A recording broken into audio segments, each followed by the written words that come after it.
Okay, now, before we just start to talk about a type of, I should say, choosing the covariates in the regression analysis, which is going to be the interaction terms in between two or more features in our predictors, I'm just going to give some kind of quick intuition of what do we mean by having an interacting terms into our linear regression or multilinear regression analysis.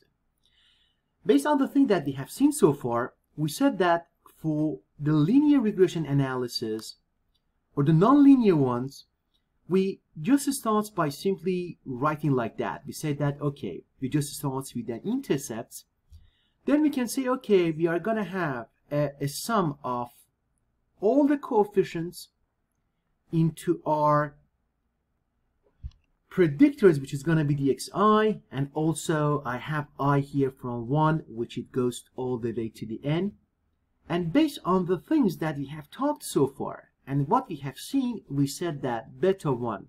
we consider that as an intercept, and we said that all the beta i's, beta 1 all the way to the beta n, they are just going to be called the slope. As a simple example, imagine that, for example, in, I should say, one of the easiest scenarios that we can think of, look at this one, that we have, for example, y is going to be an intercept plus beta 1 times x1 plus beta 2 times x2. That's the thing that we have normally seen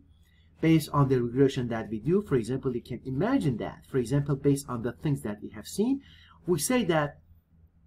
y can be just be modeled as, for example, the murder rate in the United States, which varies between each individual state, which is going to be modeled as an intercept for the beta 1. We call that beta 1 plus beta naught plus beta 1, which we call that here, for example, based on the things that we have seen. For example, illiteracy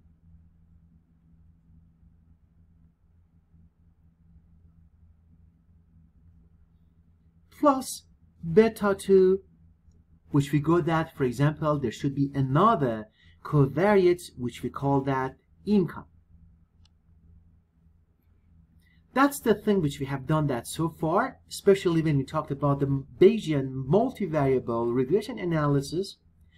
And we saw that in this model, the thing that we are interested is that to just come here and just find an inference for the value of, let's say, beta naught, beta 1, and beta 2. And we have seen that with the base plot, how can we, let's say, visualize the credible intervals for each coefficients and also the intercepts in our model. But based on the interpretation that we had, when we talked about these models, we looked at something very interesting. We say that the beta 2, which is going to be, for example, another coefficient,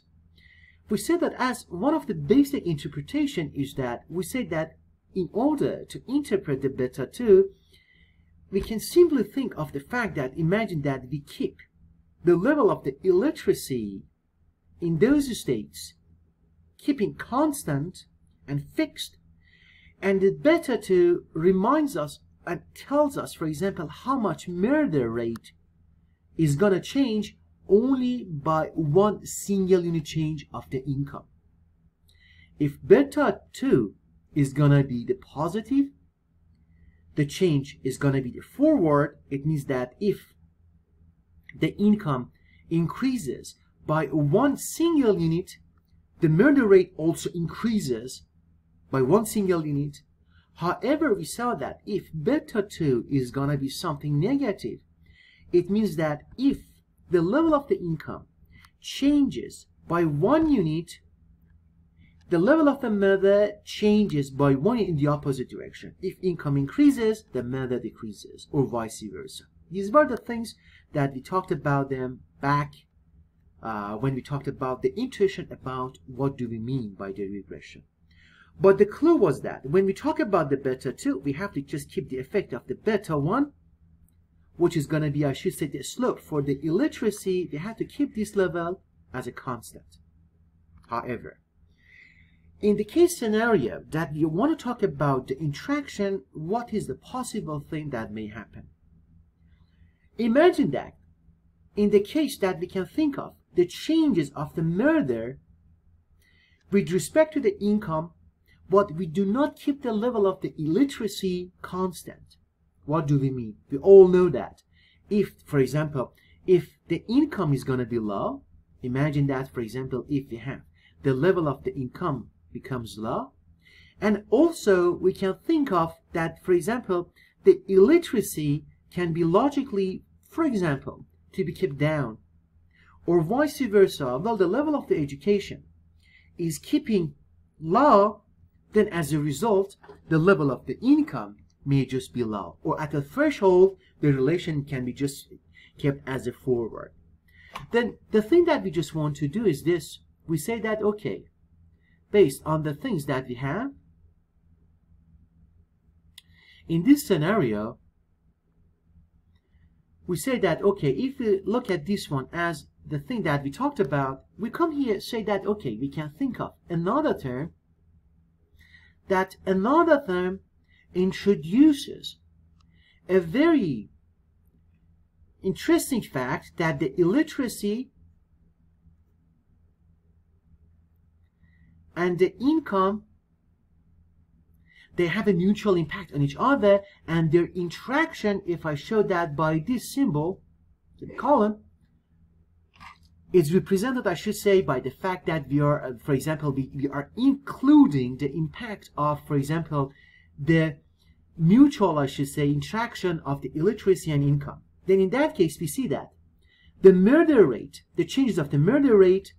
is not only controlled by the level of the illiteracy, however, this one also, the level of the income also changes the relationship between the illiteracy and the murder. Then in a sense, when we come here to talk about here as if we may call this term as an interaction term,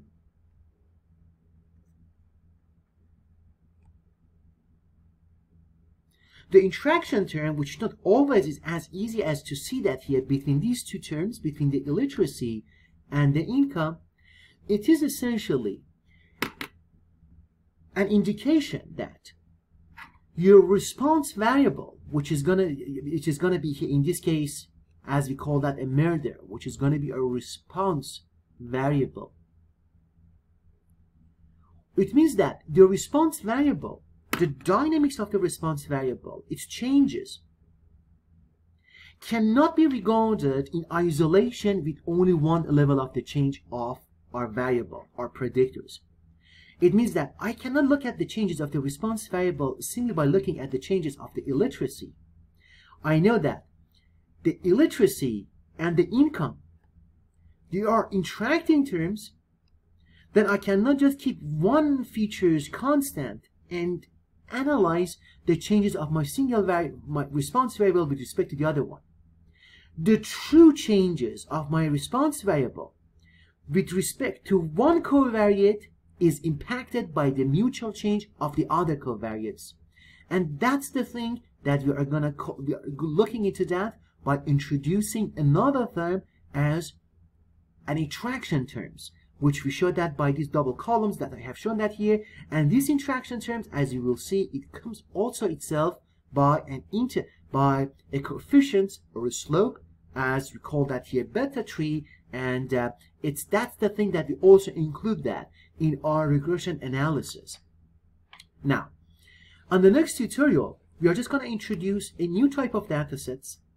and there we are going to look into two models. The first model is going to be the model which includes, the first model is going to be the model which doesn't include the interaction terms, and the second model is going to be the model which includes the interaction term. Then we just want to just compare them to see if it's viable to include the interaction terms into a model, and if we include that, how the impact on that interaction term on the response variable is going to be significant. But before that, we just make the compare these models. Let's go ahead, do some codings with that in the R to see that how we can just